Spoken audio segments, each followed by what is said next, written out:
विरोधी पक्षनेत्याला बालकबुद्धी म्हणणं संविधानाचा अपमान. पंतप्रधान मोदींच्या राहुल गांधींवरील टीकेला संजय राऊतांचं जोरदार प्रत्युत्तर. तर बालकबुद्धीच्या नेत्यांना तुम्हाला घाम फोडला असं म्हणत राऊतांचा मोदींना खोचक टोला. नाना पटोले क्रिकेटच्या मैदानात उतरण्याबाबत चर्चा. पटोले एमसीए अध्यक्षपदाची निवडणूक लढण्याची शक्यता. अमर काळेंच्या निधनामुळे एमसीएचं अध्यक्षपद रिक्त. केंद्र सरकारकडून मक्याच्या आयात शुल्क शून्यावर आणून 5 लाख टन मका आयातीचा निर्णय. तर कांदा उत्पादकांपाठोपाठ आता मका उत्पादकही अडचणीत येणार. राष्ट्रवादी विधानसभेच्या 85 जागांवर लढणार. अजित पवारांचा आमदारांच्या बैठकीत दावा. तर मित्र पक्षांबाबत वादग्रस्त विधान टाळण्याच्या अजितदादांच्या कार्यकर्त्यांना सूचना. एसटी आणि एससी मतांसाठी भाजप आक्रमक. भाजपच्या एससी एसटी मोर्चाच्या पदाधिकाऱ्यांसोबत फडणवीसांची चर्चा. विधानसभा निवडणुकीत बेसावध न राहण्याच्या सूचना. शेअर मार्केटच्या इतिहासात आतापर्यंतचा सर्वात मोठा विक्रम. सेन्सेक्सनं पार केला विक्रमी 80,000 अंकांचा टप्पा. तर निफ्टीनंही केला 24,000 वर व्यवहार. सेबीनं पाठवलेल्या नोटिशीला हिंडनबर्गकडून उत्तर. अदानी समूहाला वाचवण्यासाठी सेबीचा प्रयत्न असल्याचा हिंडनबर्गचा दावा. आमचा अहवाल अचूक असल्याचंही हिंडनबर्गनं केलं स्पष्ट. माऊलींची पालखी अवघड दिवे घाट पार करून सासवड मुक्कामी. तुकोबांची पालखी लोणी काळभोरहून यवतकडे प्रस्थान करणार. भारतीय संघ उद्या मायदेशात परतणार. चक्रीवादळामध्ये अडकलेल्या टीम इंडियाचा मार्ग मोकळा. भारतीय संघ उद्या पहाटे चार्टर्ड विमानानं दिल्लीला पोहोचणार.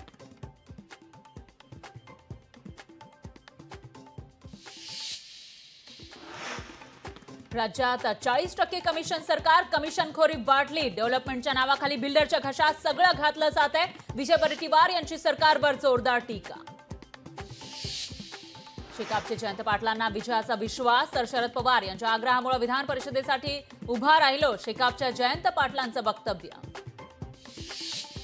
माहितीमध्ये तेढ निर्माण होणारी वक्तव्य करणाऱ्यांची पक्षातून हकालपट्टी होणार. भाजप शिवसेना शिंदे पक्ष आणि राष्ट्रवादी अजित पवार पक्षाच्या वरिष्ठ नेत्यांची प्रवक्त्यांना तंबी.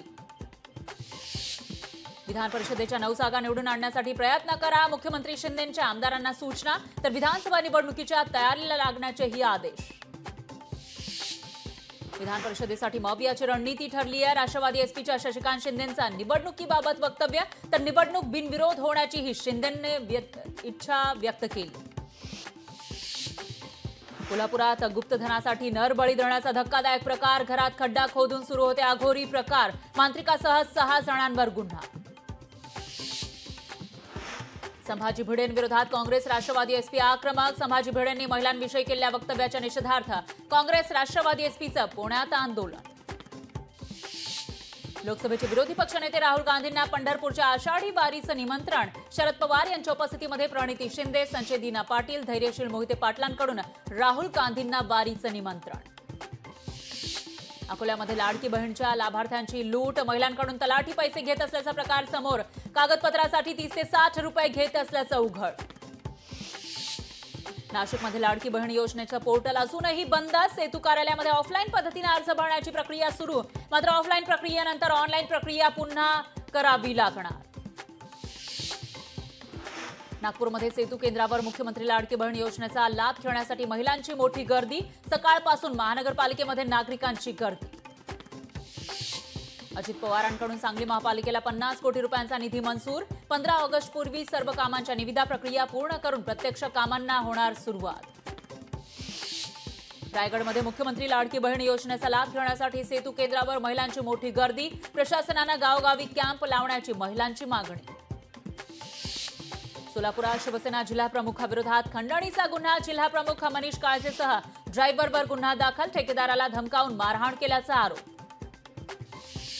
कल्याणमध्ये 4 मजली इमारतीचा भाग बाजूच्या मंदिरावर कोसळला. दुर्घटनेत तरुण थोडक्यात बचावला. धोकादायक इमारतींचा प्रश्न पुन्हा ऐरणीवर. मनोज जरांगे पाटील 6 जुलैपासून मराठवाडा दौऱ्यावर. मराठा आरक्षणाच्या जनजागृतीसाठी जरांगेंची संवाद रॅली. हिंगोलीपासून रॅलीला होणार सुरुवात. संभाजीनगरमध्ये 5 जुलैपासून शाळाबाह्य मुलांसाठी शिक्षण विभाग शोध मोहीम राबवणार. अनियमित आणि स्थलांतरित मुलांना शिक्षणाच्या मुख्य प्रवाहात आणण्यासाठी महत्त्वाचा निर्णय. यंदा आषाढी यात्रेमध्ये प्रथमच चंद्रभागेच्या नौका विहार करणाऱ्या वारकऱ्यांना लाईफ जॅकेट मिळणार. सोलापूरच्या जिल्हाधिकाऱ्यांची माहिती. नेपाळमध्ये प्रचंड सरकार अडचणीत, 2 वर्षात तिसऱ्यांदा सरकार बदलण्याची शक्यता. केपी शर्मा ओलींच्या पक्षानं प्रचंड सरकारचा पाठिंबा काढला.